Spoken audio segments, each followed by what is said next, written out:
Hello folks, so here I'm again with another video story. Right now I am at the Parc de Bastia.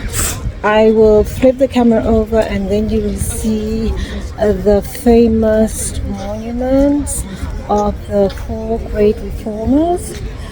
But the reason why I'm here is simply because I'm going to be joining a tour in 15 minutes.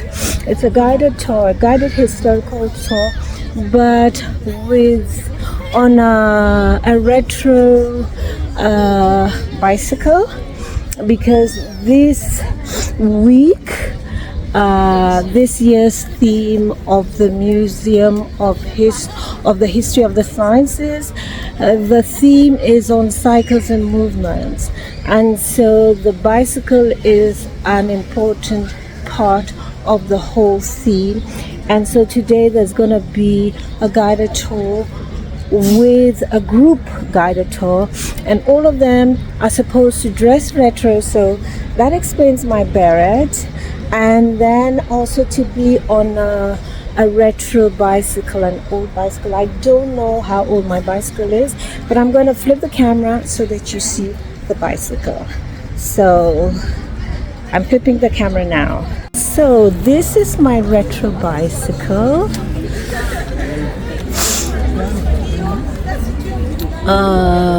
This is the make, Dunant, Jean Dunant. So it must be French. So this is right. Okay. And the bell, no gears, thankfully, because so they actually got me a very simple one because they know that I am not a pro, you know, and I'm not gonna stray too far from but this is the very famous wall of of the Parc de Bastia. It's the wall of the reformers. Donc voila, these are the four famous ones. John Knox is one of them, and John Calvin is also another. So I'll give you a 360-degree tour of the Parc de Bastion, the Parc of Bastions, and then afterwards I'm going to head back to the group. So voila. And this, well, I don't know, but it's Luther, so you know who he is. Voila.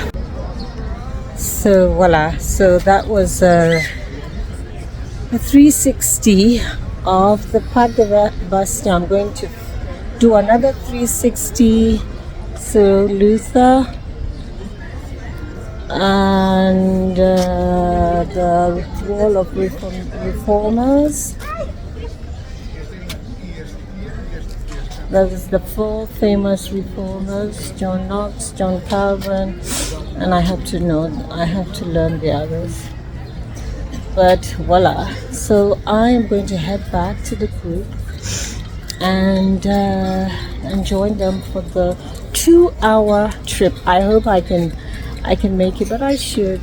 It's gonna be slow and there are gonna be several stops, so I should be fine. Okay, see you in a bit. Bye. This could be the best thing that I'll ever know.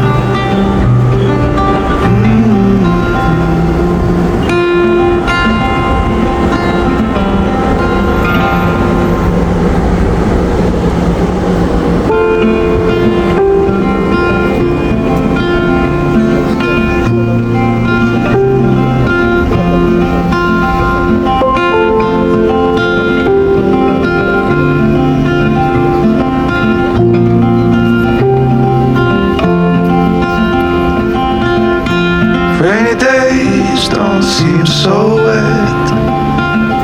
Stormy nights don't stay. From the moment that we met, you were worth the wait. Oh, this could be the best thing that I'll ever know.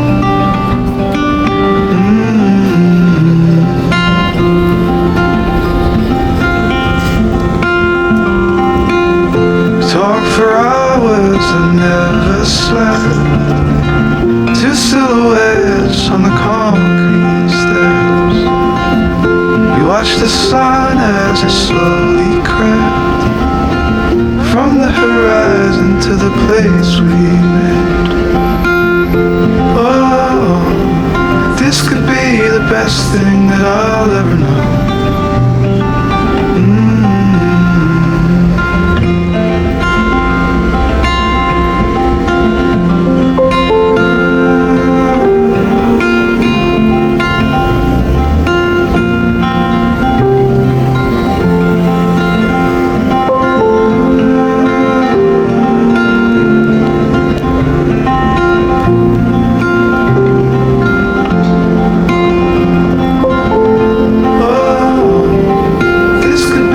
Best thing that I'll ever know.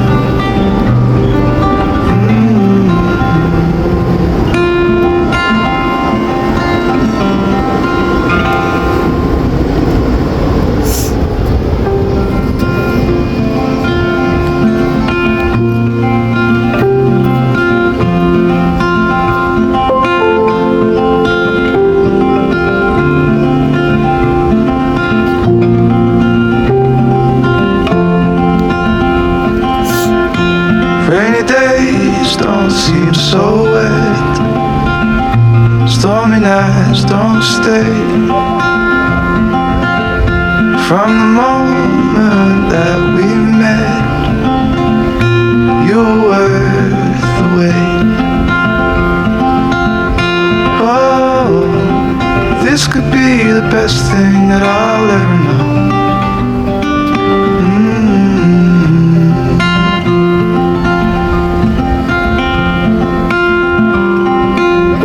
Talk for hours and never slept. Two silhouettes on the concrete steps. We watched the sun as it slowly crept from the... So this is my look for the guided tour. Voila. So getting ready, I think there's a photo shoot of the leaders of the group, and when they are done with the photo shoot, then I guess we start with the guided tour. So this is the first for me, and like always I invite you to join me. Là, ils sont magnifiques, mais là il vous manque le truc rouge là. Ouais. Ça il faut demander à David. Oui, mais il y a un autre Ah, ici. c'est à David, ok. Mais il y a un autre phare, non? Il y a une course de vélo à Anjou, ils ont que des vélos comme ça. Anjou Vintage. Même ça, vous avez photographié ça, c'est tout gravé à la main. C'est les anciennes dynamos faites à la main. Et le phare, regardez. Ah oui. C'est marqué appuyez ici, hop, vous appuyez, vous ouvrez, vous changez l'ampoule. Il y a une ampoule jaune dedans, ça vient de la France. Ah ok. Parce que les Français avaient des ampoules jaunes à l'époque. Ah ok. Vous êtes au courant. Hein. L'ampoule dedans l'épaule. Ah ok. Et vous, ça va? Vous avez quel vélo? Celui-là, 1900. Bonjour madame. Pierre-Henri, Daniel. C'est très vite ça. J'aime beaucoup l'élégance féminine. Ah oui, vous avez raison. Regarde ce chapeau. C'est vous qui l'avez fait? Gloria, qui vient aussi de ta part. Oui, c'est grâce à lui que je suis ici. C'est lui qui m'a envoyé le message. Harry qui se rajoute, c'est bien. Alors du coup, moi, La jupe, elle rentre dans le... Ouais. Ils avaient tout ça. Ben oui. Magnifique, hein. Allez voir le pédalier. Le pédalier. Le pédalier, c'est ça. Là, c'est marqué Liberia, là, les lettres, vous les voyez. Vous voyez? Où c'est... Mais à l'envers. Ah ok. C'est bon, hein. Ah ok. C'est comme ça qu'on voit. Et devant, normalement, il y a un soleil. Voilà, Liberia, le soleil. C'est ça, le soleil. C'est peut-être marqué Grenoble ou Ah France. ok. Moi, j'ai un vélo Liberia, mais de course des années, plus des années 80. J'aime bien cette marque, c'est une vraie marque française. Ah ok. Et à la main en France. Ah Ça, c'était pourquoi? Ça, c'était pour mettre la lampe devant. Mais il manque la lampe. Quoi. Mais est-ce que la Suisse a également fabriqué Plein. des vélos? Tigra, Allegro, Silo. Plein. Surtout la Suisse, parce que comme on avait des fabriques de machines à coudre, des fabriques ok. des usines dans le Jura, on a fait des vélos. Ok. Tout le monde fabriquait des vélos à l'époque. C'était dans chaque ville, il y avait peut-être 3 ou 4 usines de vélos. Parce que tout le monde voulait un vélo. Et maintenant, plus personne en fabrique. C'est tout fait en Asie. Oui, parce que c'est allez moins refaire. cher. Moi, j'aime bien. La concurrence asiatique. Ah ouais, ben, c'est ça. Déjà, le début de la... Maintenant, par exemple, on pourrait racheter la marque. Elle est avant de la marque Liberia. Il faudrait la racheter et on pourrait refaire des vélos. Tout est possible. Il y a des gens maintenant, des Français qui rachètent des anciennes marques, comme les marques qui faisaient les selles par exemple, et qui refont les selles aujourd'hui en cuir comme ça. C'est du vrai cuir de vache qui est tapé, puis qui est préparé. Et c'est une mode maintenant de racheter des vieilles marques et de les refaire revivre. Ok. Parce que vous avez l'historique, Oui, vous avez c'est ça. vous pouvez faire vraiment la communication là Oui, c'est autour. ça. Et les gens adorent acheter des choses françaises, Ouais. ou suisses, ou italiennes, ou n'importe. C'est ça. Ouais, une vraie marque qui a 100 ans d'âge. Entendage. Je sais pas, Liberia, en tout cas, déjà dans les années 50, il fait le Tour de France avec les vélos Liberia. Et là, on est dans les années 40, alors ça a bien, ça a 80 ans. Donc vous êtes un passionné de vélo. Moi, je suis un collectionneur. Ah, ok, d'accord. J'adore les vélos. Je roule tous les jours avec un vélo différent. Ah, ok. Ça, c'est un vélo Greg Lemon. Greg Lemon, c'est un Américain. Il a gagné le Tour de France. Ah, ok. Ça a gagné un Tour de France. Greg Lemon, puis l'équipe de vélo, c'était l'équipe qui s'appelait Z. Comme Z, c'était une marque de vêtements pour enfants. Là, on voit qu'il est tout gravé ici. Ici, on voit que c'est du Dura S, c'est de très bonne, qui a très bonne qualité. Donc après, vous allez revendre. Des fois oui, des fois non. Ah, Si je l'aime trop, je le vends pas, ou s'il est trop petit ou que je l'aime pas, je le revends. ok. Ça dépend si c'est un acheteur, puis ça dépend du prix. Les prix changent. Ah, ok. Je Wow. pourrais revendre. Ah, ok. Ça, c'est un race, ça, non? Alors, Ah, le monde. ça fait 10 Le kilos. monde. Et ça, c'est des vélos qui prennent la valeur parce qu'ils sont très recherchés maintenant, ces vélos. Ah, ouais. Il n'y en a pas beaucoup, des Greg Lemon comme ça, il y en a très peu. Ah, Vous voyez, il est gravé ici même. ok. Tout ce qui est gravé, ça a beaucoup de malheur. Vous voyez là, ici c'est gravé, c'est signé. Là c'est ok. gravé. Ah, Chaque fois que vous voyez un vélo, plus il y a des choses gravées, plus il y a de la valeur. ok. C'est les couleurs d'origine. Oui. Et ça, c'est américain, ou bien? Greg Lemon, c'est américain, c'est marqué USA. Ah, Il a gagné le Tour de ok. France. Ça, c'est le maillot. Ah, yeah? Et derrière, Ah, vous oui? voyez, c'est marqué là. Ah oui? Oh là là là là! Ça va ensemble. Oh wow! Z.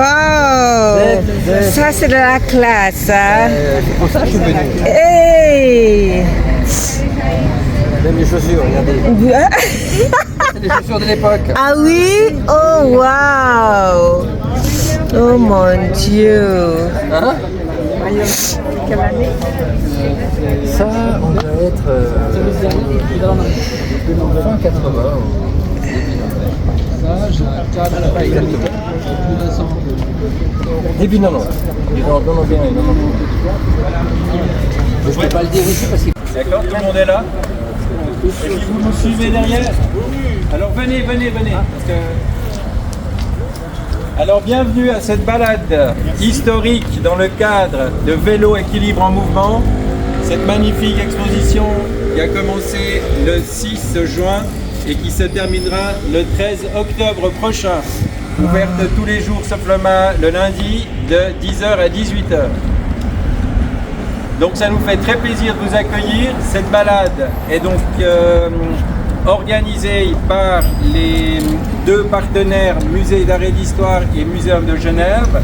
Et nous avons à ce titre mandaté notre ami David Lancosme, ici présent, qui vous met à disposition les vélos pour ceux qui se sont inscrits.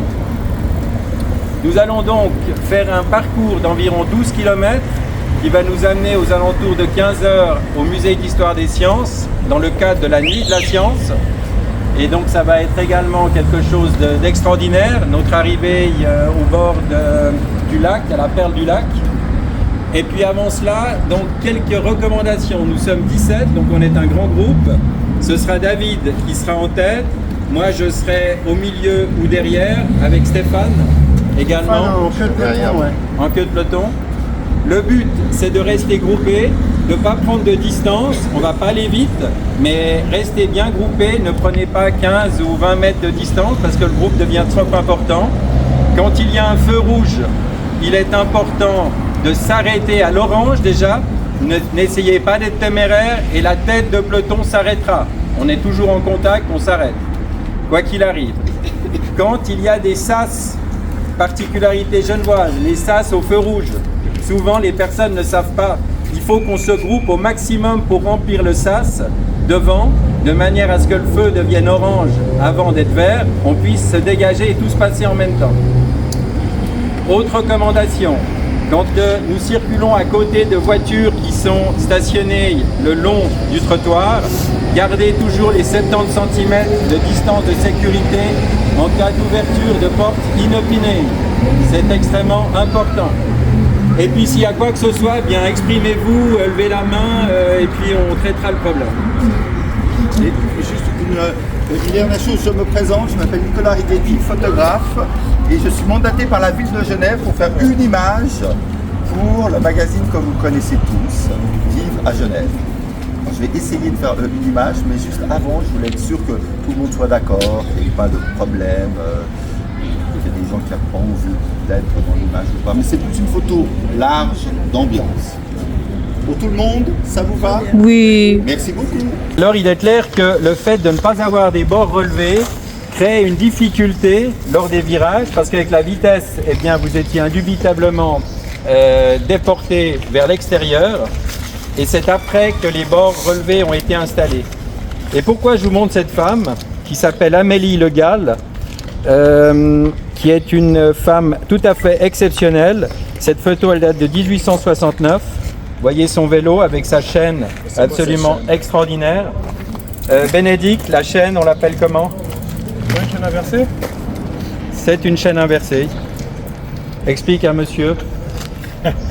Parce que Bénédicte est le spécialiste. Donc je ne vais pas me permettre d'ajouter quelque chose. D'accord. Ah, mais si tu me poses une colle, je suis plus sûr. Mais c'est pas possible. Bah, de toute manière, ça c'est une période où on expérimente différents systèmes de chaînes. On connaît la chaîne à rouleau, puis en fait c'est celle-ci qui va s'imposer. Alors cette femme, elle a concouru à Varambé dans ces années 1880 et elle était extrêmement performante. Bien sûr qu'elle était raillée en tant que femme, parce que les hommes, certains ne voulaient pas qu'elle parcourt, qu'elle puisse les battre, donc ils ne voulaient pas qu'elle concourt. Et elle a gagné plusieurs compétitions, elle a eu énormément de succès. C'était une femme émancipée, parce que ce qu'il ne faut pas oublier, c'est que le vélo a permis de changer la mode féminine. Donc on a dû supprimer les corsets qui empêchaient de respirer, donc on a mis des vêtements beaucoup plus larges. Les femmes ont commencé à porter des pantalons, d'avoir des jupes beaucoup plus courtes, et donc ça a créé une grande émancipation, et puis en plus ça permettait aux femmes de se déplacer, parce que le vélo est un vecteur de liberté, il ne faut jamais l'oublier. Et cette femme, elle a eu un destin assez extraordinaire, c'est qu'elle s'est mariée finalement avec son entraîneur, ils sont partis aux États-Unis, ils ont ouvert un hôtel, et apparemment parce qu'ils avaient gagné de l'argent durant leurs années ici en Europe, où elle allait sur tous les vélodromes, un peu s'exhiber, parce que les gens trouvaient fantastique qu'il y ait une femme. Et ensuite, ce qui est incroyable, c'est qu'on sait la date de décès de son mari, par contre elle disparaît de la circulation, on n'a aucun élément. Wow. Vous aviez un terrain vague, ici on est sur la jonction, qui je rappelle était une zone d'alluvion qui montait, qui descendait, et puis lorsqu'il y a eu le contrôle du lac, on a commencé à pouvoir utiliser cette partie ici à Genève.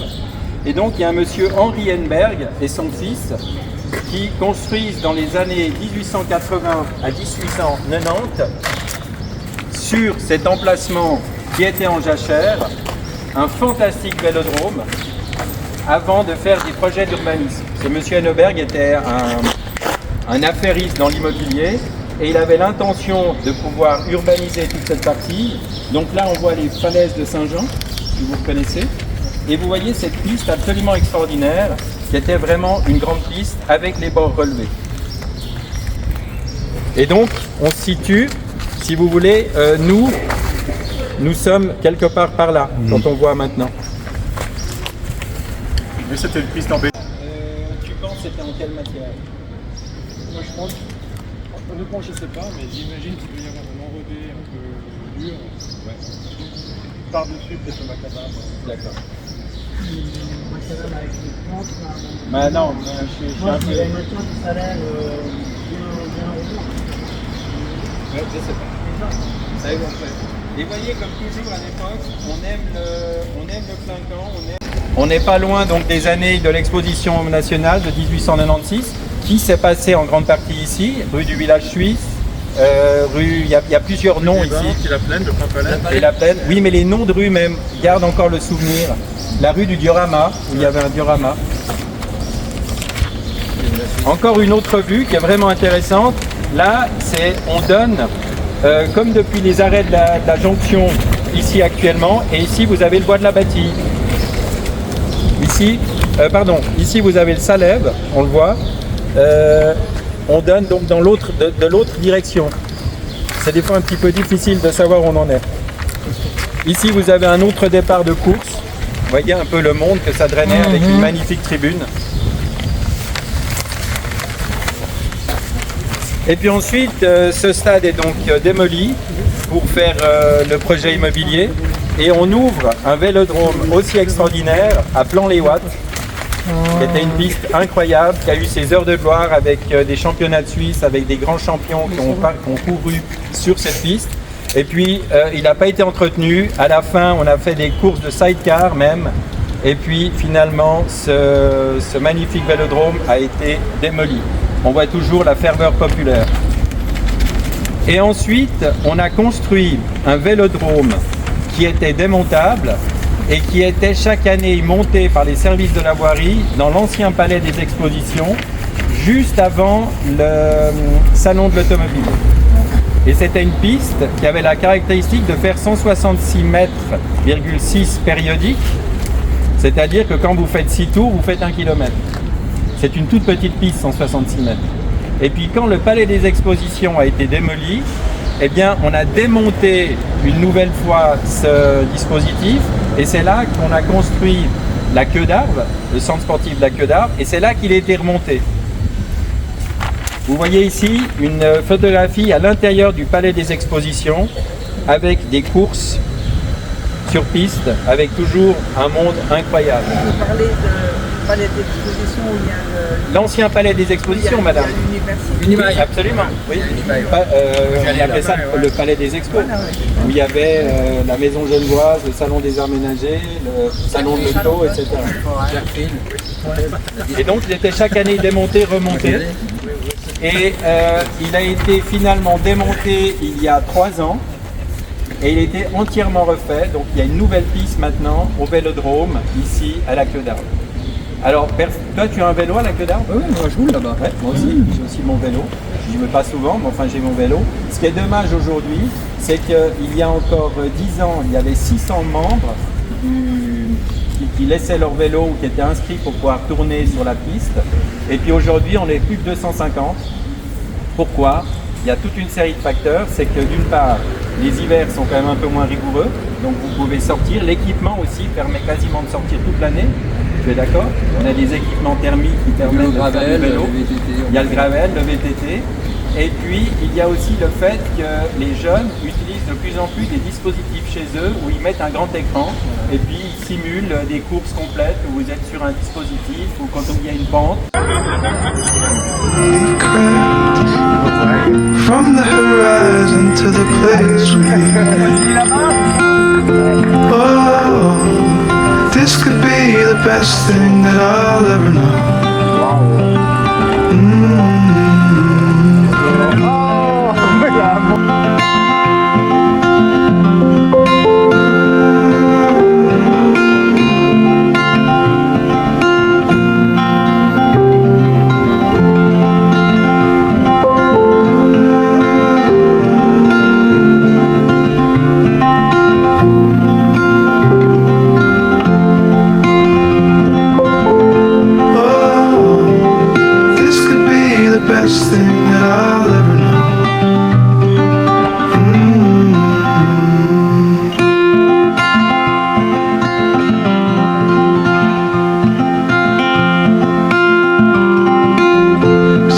for hours and never slept.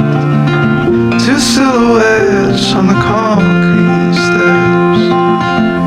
We watched the sun as it slowly crept from the horizon to the place we met.